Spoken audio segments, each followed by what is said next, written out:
Hello, everybody. Give it up for your host, Chris Pagoda. He's doing a great job tonight.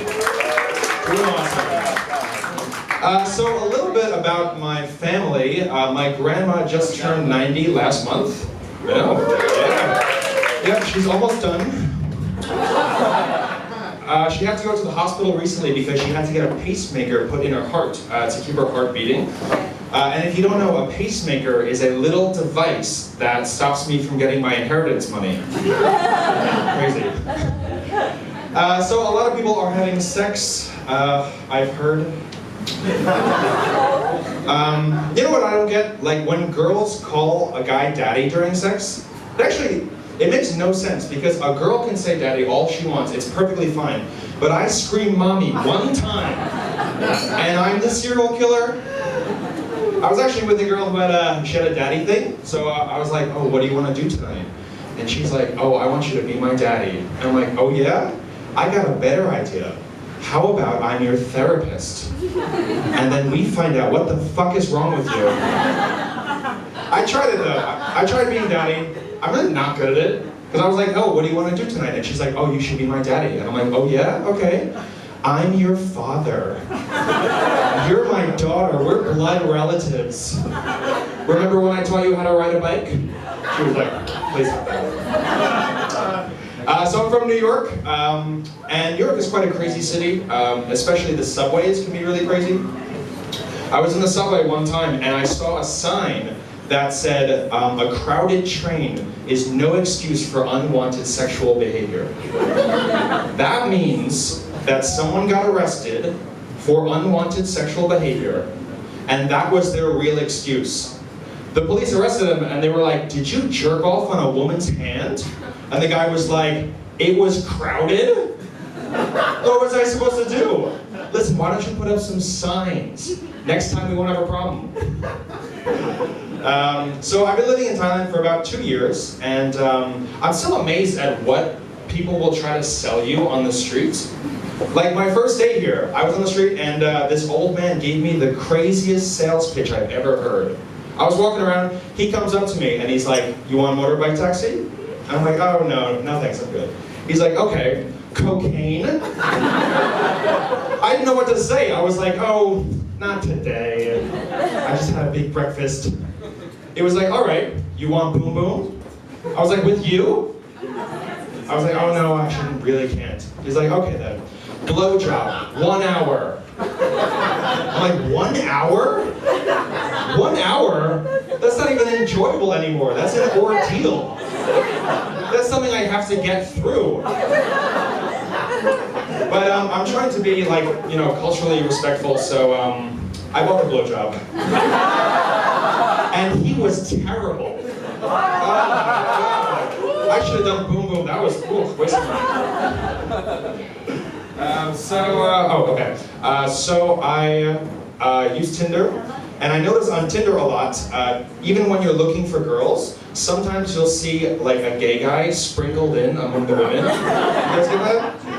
It's always, for me, it's so surprising because I'm expecting women, and then a gay guy like pops up, which makes me think, like the point is that they want to have sex with a straight guy, that's the point. But they're surprising me so much that I'm thinking maybe their plan is to surprise a straight guy so much that he becomes gay. Like, for example, when someone has hiccups, what do? You surprise them. And when you surprise them, what happens? Exactly, they become gay. So easy. Yep, I've been in Thailand for about 2 years. And I notice a lot of white guys come to Thailand or Asia, and then they realize once they get here that they are suddenly so handsome. Let me just say, you are not.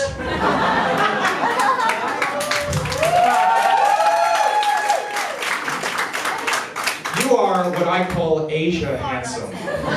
And I know you're Asia handsome because I'm Asia handsome. I'll give you an example. I went on a date with a girl, and when she first saw me, she looked at me and she was like, oh my God, so handsome. And then she saw the ugliest white guy I've ever seen in my entire life. And she said, oh my God, so handsome. I was like, are you serious? We are not the same. That guy looks like a melting candle.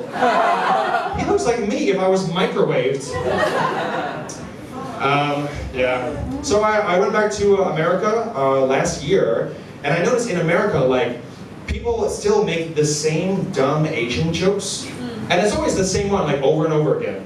For example, I was talking to my cousin Danny, and he's like, where are you living? I'm like, oh, I live in Thailand. And he's like, oh, I could never live there.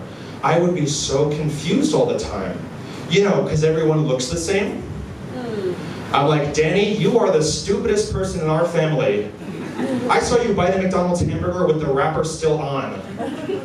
But that's the worst part, is that some people actually believe that. They actually think Asia is a country where, they think it's a country. Yeah. Where everybody looks exactly the same as everyone else.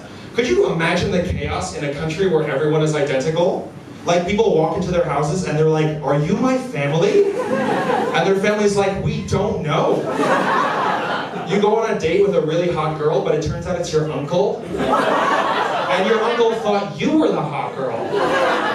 The doctor comes out, he's like, congratulations, you've had twins. Or did you? And you're like, doctor, there's been a mistake. This baby isn't even mine. And he's like, I'm not even a doctor. They're on TV, they're like, the president has been murdered, and we have no idea who did it. Here's a picture of the killer. He probably looks familiar. And just to be safe, we've arrested everybody. Okay, I got one more. I notice there's a trend on Instagram, like, where if you pair a word with the word porn, you're gonna, I killed somebody. If you pair a word with the word porn, you'll get like a really good version of that thing. Like, for example, if you type food porn, you're gonna see like delicious food, right? If you type house porn, you're gonna see like beautiful houses. But if you want to see like really cute dogs, just type really cute dogs, please. Okay. All right, that's all I got. Thank you guys. And give it up to our host, Chris Lagoda.